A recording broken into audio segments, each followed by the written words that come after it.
जय श्री कृष्णा। दोस्तों, आजकल की भागदौड़ भरी जिंदगी में हम इतने अधिक उलझे हुए हैं, इतने परेशान रहते हैं कि हमें सिर्फ और सिर्फ अपना काम ही दिखता है। जो हमारा सबसे अनमोल और भगवान की तरफ से दिया हुआ एक सुंदर मन है, हमें उसकी तरफ हमारा ध्यान ही नहीं जाता है। हम बिल्कुल उसको भुलाए बैठे हैं, जिस नाते हमारा मन अत्यंत बेचैन रहता है। हमें कभी कभी बहुत अधिक स्ट्रेस फील होता है, हम बहुत अधिक परेशान हो जाते हैं और हमें इसका मूल कारण पता ही नहीं रहता है कि हमें इतनी अधिक बेचैनी क्यों रहती है। तो दोस्तों, आज हम लोग मन पर ही बात करेंगे कि हमारा मन इतना अधिक बेचैन क्यों रहता है। भगवान श्री कृष्ण कहते हैं कि मनुष्य का मन उसकी चेतना का केंद्र है। यह विचारों, भावनाओं और इच्छाओं का भंडार होता है, लेकिन अक्सर हम पाते हैं कि हमारा मन स्थिर नहीं रहता है, वह बेचैन रहता है और बेचैनी का कोई एक कारण नहीं होता, बल्कि यह कई मानसिक, भावनात्मक और भौतिक कारणों का परिणाम हो सकती है। आइए समझते हैं कि हमारा मन क्यों बेचैन रहता है। दोस्तों, सबसे प्रमुख कारण है हमारे मन के बेचैन रहने का कि हमारी जो इच्छाएं हैं वो बहुत अधिक रहती हैं। मनुष्य का मन इतना अधिक चंचल होता है कि वह इच्छाओं को बढ़ाता ही रहता है। सबसे प्रमुख कारण हमारे मन की बेचैनी का है हमारी अनियंत्रित इच्छाएं। जो हमारा मन है उसकी इच्छाओं पर कोई नियंत्रण ही नहीं रहता है। मन हमेशा कुछ न कुछ पाना चाहता है, जैसे अधिक धन, सम्मान, प्रेम, सफलता आदि। जब हमारी इच्छाएं पूरी नहीं होती हैं तो हमारा मन निराश हो जाता है, हम तनाव ग्रसित हो जाते हैं और हमारा मन अत्यंत बेचैन हो जाता है, जिससे कि हमारी जब इच्छाएं पूरी भी हो जाती हैं तब भी हमारा मन जो है नए नए लक्ष्य ढूंढने लगता है और जिससे हमारे मन को शांति नहीं मिलती है। और दूसरा प्रमुख कारण है अतीत और भविष्य की चिंता। दोस्तों, जो बीत गया उस पर भी हमारा अब कोई अधिकार नहीं है कि हम उसको बदल सकते हैं, हमारा उसमें कोई रोल नहीं है और ना ही हमारा भविष्य के प्रति कोई ऐसा रोल है जिसको हम भविष्य को बदल सकते हैं। तो हमारा जो प्रमुख कारण है वो है अतीत और भविष्य की चिंता, जिसके कारण हमारा मन अत्यंत बेचैन रहता है। मनुष्य के हाथ में केवल वर्तमान है, वह अपने वर्तमान को यदि सुंदर बना ले तो उसका अतीत और भविष्य दोनों ही सुंदर बन जाएंगे। लेकिन मनुष्य का मन या तो अतीत की यादों में उलझा रहता है या भविष्य की आशंकाओं में डूबा रहता है।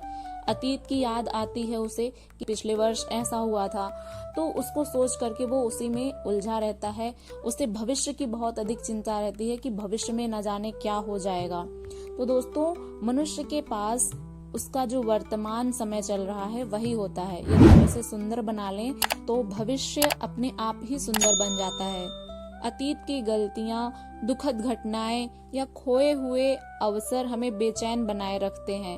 वहीं भविष्य की अनिश्चितता, असफलता का डर और अपेक्षाएं मन में चिंता और तनाव भर देती हैं। तीसरा और बहुत ही प्रमुख कारण है तुलना और प्रतिस्पर्धा। दोस्तों, आजकल का जो मनुष्य है वो एक दूसरे से प्रतिस्पर्धा करते हैं, एक दूसरे को देख करके अपनी तुलना करते हैं कि हमारा उनके जैसा क्यों नहीं है। कुछ भी देख करके हम अपने आप को बहुत अधिक डिमोटिवेट कर लेते हैं, जिसके कारण हमारा मन खिन्न हो जाता है और हम अपने वर्तमान समय पर फोकस नहीं कर पाते हैं। आज के समय में लोग अपनी तुलना दूसरों से करने लगे हैं कि किसके पास क्या है, कौन कितना सफल है, किसे कितना सम्मान मिल रहा है, कौन हमसे अधिक धनवान है, किसके पास गाड़ी है, बंगला है, सब कुछ। यह तुलना मन को लगातार असंतोष से भर देती है। सोशल मीडिया ने इस प्रवृत्ति को और अधिक बढ़ा दिया है। इस दौड़ में हमारा मन बेचैन हो जाता है क्योंकि वह हर समय खुद को पीछे पाता है। दोस्तों, इसलिए भगवान ने हमें जो कुछ भी दिया है उसमें हमें संतोष करना चाहिए और अच्छा करने का प्रयत्न करना चाहिए। अपने कर्मों पर विश्वास रखना चाहिए और खुद पर विश्वास रखना चाहिए कि हमें जो भी करना है खुद के बदौलत करना है। और भगवान पर विश्वास रखें कि उन्होंने जो भी दिया है अपनी इच्छा से दिया है और इस प्रकार से हमें अपने मन को संतोष से भर देना चाहिए, जिस नाते हमारा मन शांत रहेगा और हम अपने वर्तमान कर्मों पर ध्यान केंद्रित कर सकेंगे। और चौथा है आत्मसंतोष की कमी। जो व्यक्ति खुद से संतुष्ट नहीं होता उसका मन कभी शांत नहीं रह सकता है। आत्मसंतोष का अभाव व्यक्ति को बाहर की चीजों में खुशी ढूंढने पर मजबूर कर देता है, लेकिन बाहर से मिलने वाला सुख अस्थायी होता है। स्थायी संतोष और शांति तभी मिलती है जब मन अंदर से संतुलित हो।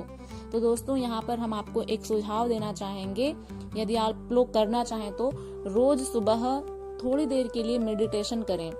ऐसा हम अपनी वीडियोस में भी बोलते हैं कि अपने लिए थोड़ा सा समय निकालें, मेडिटेशन करें, भगवान को याद करें और उनको धन्यवाद दें अपने जीवन के लिए कि उन्होंने आपको, आज एक नई सुबह है तो एक नया अवसर आपके जीवन में भगवान ने दिया है। इस प्रकार से भगवान को धन्यवाद दें। हमारे मन के बेचैन रहने का पांचवा और सबसे प्रमुख कारण है ध्यान और आत्मचिंतन की कमी। इस भागदौड़ भरी जिंदगी में मनुष्य ने खुद के साथ बैठना और अपने मन को समझना छोड़ दिया है।